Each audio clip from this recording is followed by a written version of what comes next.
Based on my understanding of my own dispositions, I have answered the following questions. What is the special education teacher's role in supporting learning?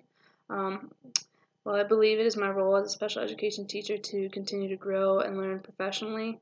This includes advancing my knowledge of the many different disabilities, collaborating with other professionals regarding techniques and dealing with the challenges of those disabilities, and most importantly, it is my personal responsibility to uphold the ethical standards of my profession. And this would include maintaining student confidentiality, respect, honesty, and trustworthiness. Now, question number 2, what dispositions that you currently possess will help you become a successful teacher? And what dispositions do you need to work on before you enter the classroom as a first-year teacher? I am currently a teacher, so the dispositions that have made me a successful teacher up to this point would include having professional conduct, respect for diversity, compassion, and advocacy. I believe I'm a positive role model for my students, and I'm a supportive colleague.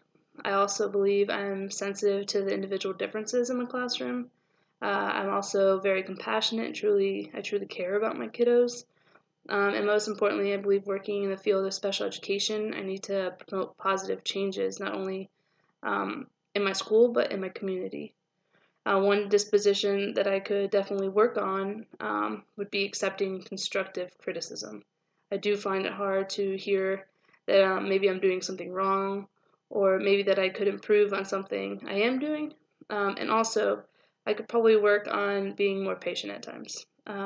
Working with 3, 4, and 5-year-olds with disabilities, I sometimes find myself wanting to do everything for them, maybe because it's faster, or rather than allowing them to try. Um, and there are definitely times to struggle to wait for a response when asking questions from them. But this is something I am aware of and I continue to work on in my daily routines and activities with kiddos. And question number 3, what effect could personal biases have on expectations that teachers have for their students? And how could these biases affect their relationships with students and their families? In my personal opinion, um, a personal bias doesn't necessarily mean race or gender differences, but in a special education class, it could be the expectations we have for our kiddos.